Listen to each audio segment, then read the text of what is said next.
Hi hello friends, welcome to my channel. ഇന്നൊരു Japanese ബാഗിൻ്റെ cutting and stitching ആണ് കാണിക്കുന്നത്. 2 കളറിലുള്ള മെറ്റീരിയൽ എടുത്തിട്ടുണ്ട്. ഇത് ഞാൻ നീളവും വീതിയും എടുത്തിരിക്കുന്നത് 20 ഇഞ്ചാണ്. 20 ഇഞ്ച് നീളവും 20 ഇഞ്ച് വീതിയിലാണ് 2 പീസും കട്ട് ചെയ്തെടുത്തിരിക്കുന്നത്. ഇതിൻ്റെ ഹാൻഡിലായിട്ട് വെച്ചെടുക്കുന്നത് 3 ഇഞ്ച് വീതിയും 21 ഇഞ്ച് നീളത്തിലുമാണ് ഞാൻ എടുത്തിട്ടുള്ളത്. ഇതിൽ നിന്ന് ഒരു തുണി എടുത്തിട്ട് ഇതുപോലെ മടക്കി കൊടുക്കുക. ആദ്യം 2ആക്കി മടക്കുക, എന്നിട്ട് വീണ്ടും മടക്കി കൊടുക്കുക. അങ്ങനെ മൊത്തം 4 മടക്കാക്കിയിട്ട് മടക്കിയെടുക്കുക. നല്ല ചുളിവുള്ള തുണിയാണെങ്കിൽ അയൺ ചെയ്തിട്ട് എടുക്കണം. എന്നിട്ടിത് ഈ ഒരു കോർണറിൽ ടേപ്പ് വെച്ചിട്ട് ഇങ്ങനെ ലെങ്ത്ത് മാർക്ക് ചെയ്ത് കൊടുക്കുക. ഞാനിപ്പോൾ ഒരു 9.5 ഇഞ്ചാണ് മാർക്ക് ചെയ്ത് കൊടുക്കുന്നത്. ഇതിങ്ങനെ നമ്മൾ അംബർല സ്കേർട്ടിനൊക്കെ ചെയ്യുന്നത് പോലെ ഇങ്ങനെ നീക്കിയിട്ട് മാർക്ക് ചെയ്ത് കൊടുക്കുക. ഈ മാർക്ക് ചെയ്ത ഭാഗത്ത് കൂടെ ഇത് കട്ട് ചെയ്തെടുക്കുക.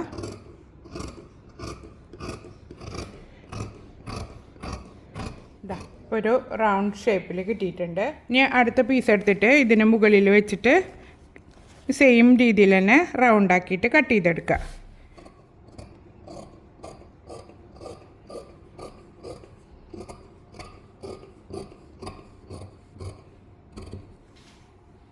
അതല്ലെങ്കിൽ നിങ്ങൾക്ക് രണ്ടും കൂടെ ഒരുമിച്ച് വെച്ചിട്ട് കട്ട് ചെയ്തെടുക്കുന്നതാണ് എളുപ്പമെന്നുണ്ടെങ്കിൽ അങ്ങനെയും കട്ട് ചെയ്തെടുക്കാം. 2 പീസും കട്ട് ചെയ്തെടുത്തിട്ടുണ്ട്. നമ്മൾ ഈ കട്ട് ചെയ്തെടുത്ത തുണിയുടെ അടിയിൽ ക്യാൻവാസ് വെച്ചിട്ട് അയൺ ചെയ്തെടുക്കുക. അതുപോലെ തന്നെ ഹാൻഡിലും ക്യാൻവാസ് അയൺ ചെയ്തെടുക്കാം. ക്യാൻവാസ് അയൺ ചെയ്ത് പിടിപ്പിച്ചിട്ടുണ്ട്. ഇനി ഇത് നമുക്ക് സ്റ്റിച്ച് ചെയ്തെടുക്കണം.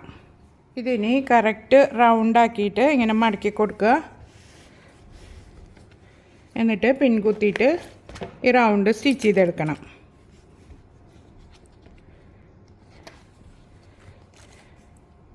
രണ്ട് പീസും ഇതുപോലെ തന്നെ പിൻ ചെയ്ത് വെച്ചിട്ട് സ്റ്റിച്ച് ചെയ്തെടുക്കുക. നമുക്ക് സ്റ്റിച്ച് ചെയ്തെടുക്കുക. സ്റ്റിച്ച് ചെയ്തിട്ട് ഒരു 4 ഇഞ്ചോ അല്ലെങ്കിൽ ഒരു 3 ഇഞ്ചോ വിട്ട് കൊടുത്തിട്ട് വേണം സ്റ്റിച്ച് ചെയ്തെടുക്കാൻ. കാരണം നമുക്കിത് നല്ല പുറം മറിച്ചെടുക്കണ്ടേ, അതിന് വേണ്ടിയിട്ട് 4 ഇഞ്ച് തയ്യൽ തുമ്പിൽ സ്റ്റിച്ച് ചെയ്തെടുക്കുക. ഇനി ഇവിടെ നമുക്കൊന്ന് ലോക്ക് ചെയ്തിട്ട് തയ്ച്ച് കൊടുക്കുക. എന്നിട്ട് സൂചി പൊക്കിയിട്ട് ഒരു 3-4 ഇഞ്ച് ഗ്യാപ്പ് ഇട്ടിട്ട് വീണ്ടും സ്റ്റിച്ച് ചെയ്തെടുക്കുക.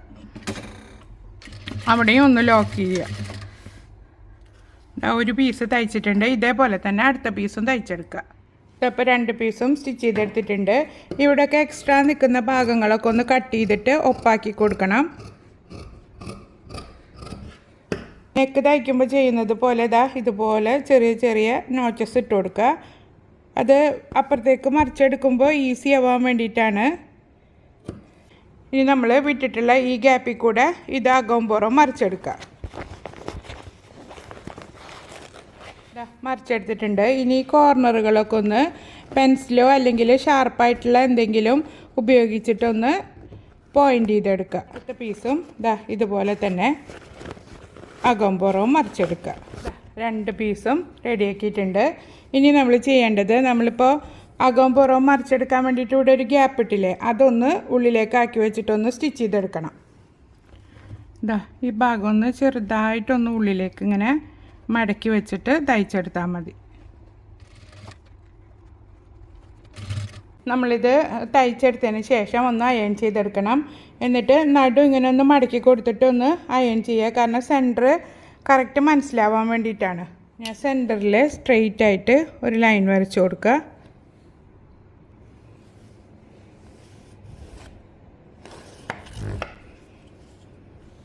രണ്ട് പീസിലും വരച്ചെടുക്കാം. എന്നിട്ട് ഈ മടക്ക് ഭാഗത്തുനിന്ന് ഒരു 2 ഇഞ്ച് മാർക്ക് ചെയ്ത് കൊടുക്കുക. 2 പീസിലും മാർക്ക് ചെയ്ത് കൊടുക്കണം.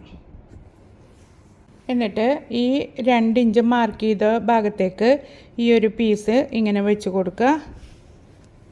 കണ്ട, ഈ സൈഡ് രണ്ടും മടക്ക് ഭാഗവും ഈ ഒരു ഭാഗമാണ് നമ്മൾ തയ്ച്ചെടുത്തിട്ടുള്ള ഭാഗം. അതങ്ങനെ വെച്ചിട്ട് പിന്നു കുത്തി കൊടുക്കുക. അങ്ങനെ വെച്ച് കൊടുത്തിട്ട് ഇതാ ഇങ്ങനെ ഫുള്ളായിട്ട് സ്റ്റിച്ച് ചെയ്തെടുക്കണം. ഈ ഒരു എൻഡ് ഭാഗത്തുനിന്ന് തന്നെ സ്റ്റിച്ച് ചെയ്ത് തുടങ്ങണം. സ്റ്റിച്ച് ചെയ്തെടുത്തിട്ടുണ്ട്. അതുപോലെ തന്നെ ഈ ഒരു ഭാഗവും ഇവിടെ തയ്ച്ച് പിടിപ്പിക്കുക. ഇതാ സ്റ്റിച്ച് ചെയ്ത് പതിച്ച് സ്റ്റിച്ച് ചെയ്തെടുത്തിട്ടുണ്ട്. ഇനി നമുക്ക് ഹാൻഡിൽ പിടിപ്പിച്ച് കൊടുക്കണം. അതിന് വേണ്ടിയിട്ട് ഹാൻഡിലൊന്ന് സ്റ്റിച്ച് ചെയ്തെടുക്കുക. ഹാൻഡിൽ ഇതാ ഞാൻ ക്യാൻവാസ് അയൺ ചെയ്തിട്ട് എടുത്ത് കൊടുത്തിട്ടുണ്ട്. ഇങ്ങനെ ഒന്ന് മടക്കിയിട്ട് ഇതാ വീണ്ടും ഒരു മടക്കുക. എന്നിട്ട് ഇങ്ങനെ മടക്കിയിട്ട് തയ്ച്ച് കൊടുക്കുക. ഹാൻഡിൽ സ്റ്റിച്ച് ചെയ്തെടുത്തിട്ടുണ്ട്. ഇത് സ്ട്രൈറ്റ് ആയിട്ട് തയ്ക്കേ വേണ്ടുള്ളൂ. ഞാൻ ഇതിന് മുന്നേ വേറൊരു ബാഗ് പോസ്റ്റ് ചെയ്തിട്ടുണ്ട്. അതിൽ കാണിച്ചിട്ടുണ്ട് ഹാൻഡിൽ സ്റ്റിച്ച് ചെയ്യുന്നത്. കാണാത്തവരുണ്ടെങ്കിൽ ഒന്ന് കണ്ടു നോക്കൂ. ഹാൻഡിൽ പിടിപ്പിക്കാൻ വേണ്ടിയിട്ട് ഇതാ ഈ ഒരു ഭാഗത്തുനിന്ന് ഒരു 2.25 ഇഞ്ച് ഇങ്ങോട്ട് മാർക്ക് ചെയ്ത് കൊടുക്കുക. 4 സൈഡിലും ഇതുപോലെ തന്നെ 2.25 ഇഞ്ച് മാർക്ക് ചെയ്ത് കൊടുക്കുക. എന്നിട്ട് നമുക്ക് ഹാൻഡിലൂടെ വെച്ചിട്ടൊന്ന് പിന്ന് കുത്തി കൊടുക്കുക. എന്നിട്ട് സ്റ്റിച്ച് ചെയ്തെടുക്കുക.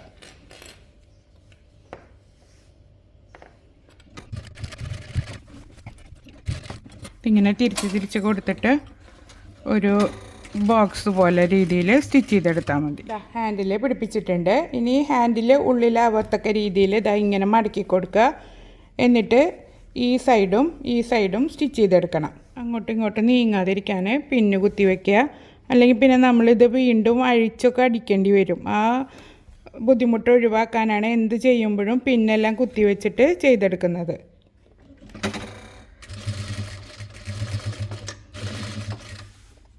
ലോക്ക് ചെയ്ത് തയ്ച്ചിട്ട് ഫുള്ളായിട്ട് ഇങ്ങനെ സ്റ്റിച്ച് ചെയ്തെടുക്കുക. ഇതപ്പോൾ തയ്ച്ചെടുത്തിട്ടുണ്ട്. ഇനി ഈ ഒരു കോർണറിൽ നമുക്ക് ഒരു 1.5 ഇഞ്ച് മാർക്ക് ചെയ്ത് കൊടുക്കണം. 1.5 ഇഞ്ച് ഇങ്ങോട്ടും 1.5 ഇഞ്ച് ഇങ്ങോട്ടും മാർക്ക് ചെയ്തെടുക്കണം. എന്നിട്ട് ഇത് കട്ട് ചെയ്യൊന്നും വേണ്ട കേട്ടോ. കട്ട് ചെയ്യാതെ തന്നെയാണ് നമ്മൾ ഈ ഭാഗം സ്റ്റിച്ച് ചെയ്തെടുക്കുന്നത്. ആ 1.5 ഇഞ്ച് ഇതുപോലെ ഒന്നൊരു കോർണർ പോലെ ഇവിടെ സ്റ്റിച്ച് ചെയ്ത് കൊടുക്കണം. 1.5 ഇഞ്ച് നമ്മൾ മാർക്ക് ചെയ്തില്ലേ, അത് ഇതുപോലെ ഒരു കോർണർ പോലെ പിടിച്ചു കൊടുക്കുക. എന്നിട്ട് സ്റ്റിച്ച് ചെയ്തെടുക്കുക.